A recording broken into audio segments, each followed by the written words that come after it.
अस्सलाम वालेकुम। तो साथियों, आज हम आपके साथ बना रहे हैं पकोड़े, पालक पकोड़े और प्याज पकोड़े बनाने की तरकीब। ये रमज़ान स्पेशल पकोड़ों की तरकीब है जो कि बहुत ही क्रिस्पी, बहुत ही शानदार और बहुत ही मज़ेदार किस्म के ये पकोड़े तैयार होते हैं, बिल्कुल क्रिस्पी। इसमें आपको मैं बताने वाला हूँ कि आप कौन कौन सी गलतियाँ करते हैं, कहाँ कहाँ पर मिस्टेक करते हैं कि ये आपके पकोड़े तेल और घी को ज़्यादा ऑब्जॉर्व कर लेते हैं, ज़्यादा चूस लेते हैं और इसके अलावा उसमें गुठलियाँ बन जाती हैं।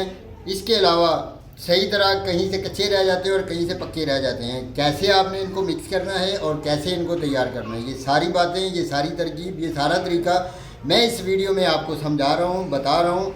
रमज़ानुल मुबारक का स्पेशल तोहफ़ा है। अगर आपको ये रमज़ानुल मुबारक का स्पेशल तोहफ़ा पालक प्याज पकौड़े बनाने का अगर आपको पसंद आए तो मेरे चैनल को सब्सक्राइब कीजिएगा, मेरी वीडियोस को लाइक कीजिएगा और दोस्तों, रिश्तेदारों, साथियों के साथ इसको शेयर कीजिएगा ताकि वो भी ऐसी मज़ेदार किस्म की रेसिपीज़ बनाएं और अपने दस्तरखान की अफ्तारी की शान बढ़ाएं और रोज़ेदारों की दुआएं लें और मेरे लिए भी दुआ कीजिएगा। आपका बहुत शुक्रिया। वस्सलाम। अस्सलाम वालेकुम। तो साथियों, आज हम बना रहे हैं आपके लिए रमज़ानुल मुबारक के ख़ास आइटम जो कि पालक के पकोड़े होते हैं। पालक के पकोड़े, पालक और आलू के पकोड़े जो कि शान होते हैं रमज़ानुल मुबारक की अफ्तारी की, वो आपके लिए हम स्पेशल बना रहे हैं। पालक, आलू और प्याज के बहुत ही खस्ते करारे पकोड़े, जिसमें हम निशानदेही करेंगे कि आपसे कहाँ पर गलती होती है, कहाँ पर आपसे जो आपके पकोड़े जो बैटर है वह आपका नरम हो जाता है या आपका गुठलियाँ बन जाती हैं।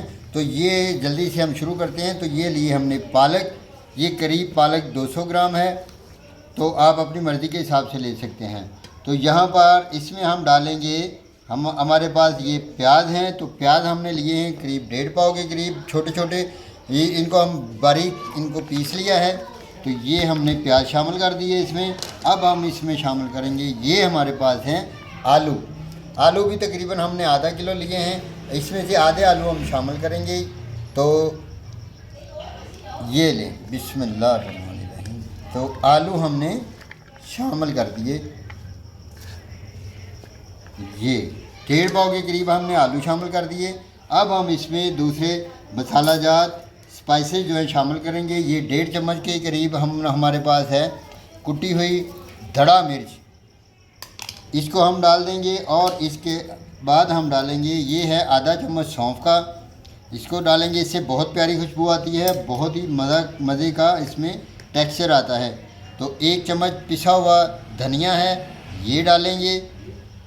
तो 1 चम्मच ही हम इसमें डालेंगे कुटा हुआ धनिया। ये कुटा हुआ धनिया ये मोटा मोटा है, इससे बहुत ही मज़ेदार और जायकेदार फ्लेवर आता है। तो इसमें अब डालेंगे, हमारे पास ये है काली मिर्च और सफ़ेद ज़ीरे को हमने कूट लिया है मोटा मोटा, 1 चम्मच ये शामिल कर देंगे। और इसके अलावा हमारे पास 1 चम्मच हम डालेंगे इसमें सफ़ेद ज़ीरे का, जो कि बिल्कुल साबुत है। इसको तली की मदद से हम थोड़ा सा ऐसे करके दड़र मड़र करके इसमें डाल देंगे। तो ये चीज़ें डालने के बाद अब हम डालेंगे इसमें 1 चम्मच हम डालेंगे लाल मिर्च का, ये लाल मिर्च डाल दी हमने। और इसके अलावा हम डालेंगे तकरीबन पौना चम्मच नमक का। अगर आपने अभी बनाना है तो आप इसमें नमक शामिल कर दें, अगर बैटर बना के रखना है तो फिर इसमें नमक उस वक्त शामिल करें जब आपने बनाना हो। तो मैंने अभी बनाने हैं पकोड़े, इसलिए मैं अभी नमक शामिल कर रहा हूँ इसमें। और थोड़ी सी इसमें हल्दी शामिल कर देंगे, बहुत सारा इसमें हरा धनिया जो कि हम इसमें शामिल कर देंगे। ये लेंगे, ये धनिया शामिल कर दिया हमने। तो ये सारे स्पाइसेस शामिल करने के बाद एक चीज़ बहुत ख़ास है जो कि आप इसमें ज़रूर डालिएगा, वो है चाट मसाला। तो चाट मसाले से भी इसका जायका, इसका जो टेक्सचर है बहुत ज़बरदस्त आता है। तो ये 1 चम्मच हमने चाट मसाला डाल दिया, आप अपनी मर्ज़ी के हिसाब से भी कम या ज़्यादा कर सकते हैं। तो जल्दी से अब हम इन चीज़ों को लेकर इनको मिक्स करेंगे आपस में। तो ये हमने शामिल किए हैं 3 से 4 अदर हरी मिर्चें थी, इनको भी शामिल कर दिया हमने। और अब हम इसको मिक्स करेंगे अच्छी तरह आपस में। ये लेंगे, इनको अच्छी तरह मिक्स कर लेंगे। तो एक बात मैं और आपको बताऊंगा कि जो आप गलती करते हैं कि आपने यहाँ पर इन मसालों को, अदरक और प्याज और आलू और मसाला जात को शामिल किया, साथ ही आप बेसन डाल देते हैं और बेसन डालकर आप इसमें पानी डाल देते हैं, तो आपका बैटर जो है वो बहुत पतला हो जाता है। तो ऐसा हरगिज़ नहीं करना हमने। ये देखें, अब मैं इसकी ख़ास जो टिप है वो आपको बताने वाला हूँ कि आपने इस मौके पर ये सारी सब्जियों में मसाला जात को, स्पाइसेस को मिक्स करने के बाद इनको ऐसे ही हमने रख देना है। इसको ढाँप देंगे तकरीबन 15 से 20 मिनट के लिए। सब्जियां वगैरह जो हैं वो हमने जो शामिल की हैं, तो ये बताऊंगा कि इनको ढाँप कर क्यों रखना है। तो इसको ढाँपने के हम बाद मिलते हैं तकरीबन 15 मिनट के बाद हम इसको दोबारा मिलते हैं। तो लीजिए 15 मिनट हो चुके हैं। 15 मिनट के बाद अब हम इसको उठाते हैं और अब हम इसमें मिक्स करेंगे बेसन। ये हमने 1 पाव के करीब बेसन लिया है। तो इसको हम ऐसे करके हाफ पहले डालेंगे, तो देखते हैं कि कैसा हमारा बैटर तैयार होता है। अब देखिए मैंने पानी बिल्कुल नहीं डाला है और इसको मिक्स देख लें मैं कैसे कर रहा हूँ। बिल्कुल भी ज़ोरदार हाथों से नहीं करना मिक्स। इसको हमने बहुत ही प्यार, मोहब्बत, उल्फत और चाहत के साथ इसको मिक्स करना है। अभी तक देख लें कि मैंने पानी इसमें एक कतरा भी नहीं डाला। और ऐसे ही आपने भी पकौड़े बनाने हैं ताकि आपके पकौड़े भी बहुत शानदार बने, बहुत क्रिस्पी बने। एक एक स्टेप को आपने फॉलो लाजमी करना है। ये देखें जी माशाल्लाह। उतनी देर में ये दिखाएं जी ज़रा हमारा घी गर्म हो रहा है। ये देखें जी हमने घी को रख दिया उतनी देर में चूल्हे के ऊपर गर्म होने के लिए। तो उतनी देर में हम बैटर तैयार कर रहे हैं। तो अब ये देखें जी मैंने महसूस किया कि यहाँ पर बेसन अभी कम है, तो बाकी मादा बेसन भी मैं इसमें शामिल कर लूँगा। लेकिन बेसन को शामिल करने से पहले एक चीज़ का आपने ध्यान रखना है कि बेसन को अच्छी तरह आपने छान लेना है। बेसन छानने से उसमें जो गुठलियाँ छोटी मोटी होती हैं वो निकल जाती हैं। तो लीजिए जी अब हमारा घी जो है वो बिल्कुल गर्म हो चुका है। तो बिल्कुल इस तरह हम छोटे छोटे आलू पकौड़े जो निकालने शुरू करते हैं। बिस्मिल्लाहिर्रहमानिर्रहीम।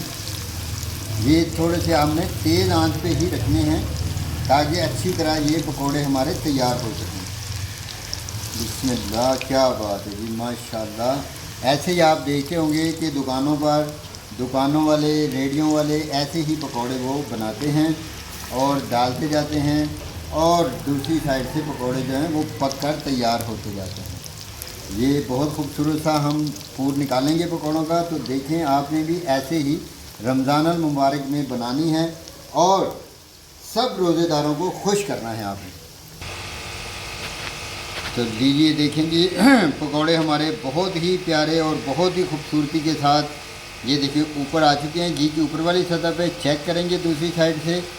तो ये लेंगे दूसरी साइड से हमारे पकौड़े तकरीबन हल्के हल्के लाल होने शुरू हो गए हैं। तो अब हम इन सारे के सारे पकौड़ों को उल्टा देंगे।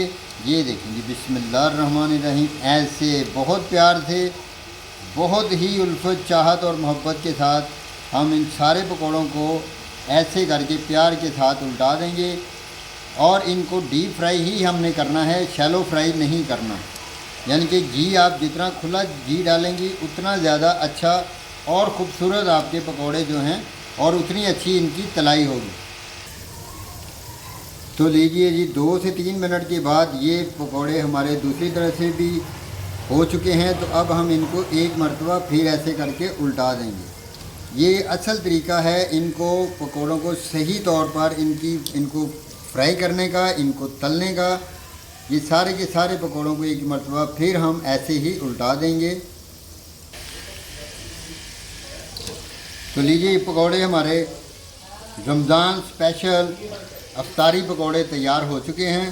तो इनको अब हम निकालेंगे एक प्यारे से खूबसूरत से बर्तन में।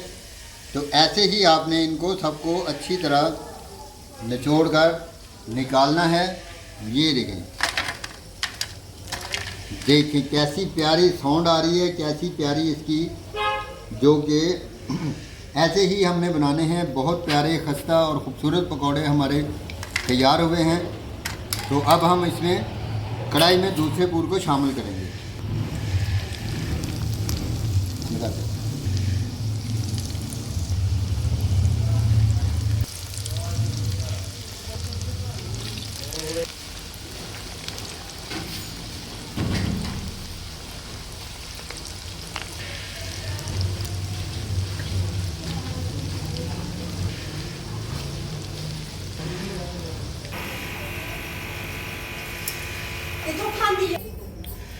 ये लें जी, इस तरह हमने सारे के सारे पकौड़े इसी तरह हमने निकाल लेने हैं।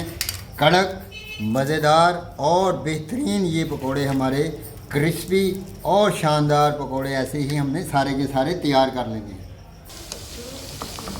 तो लीजिए जी, इसी तरह हम अपने सारे पकौड़े प्यारे प्यारे से निकाल कर अपने प्यारे से बर्तन में ये डालते चले जाएंगे सब के सब। माशाल्लाह जी माशाल्लाह।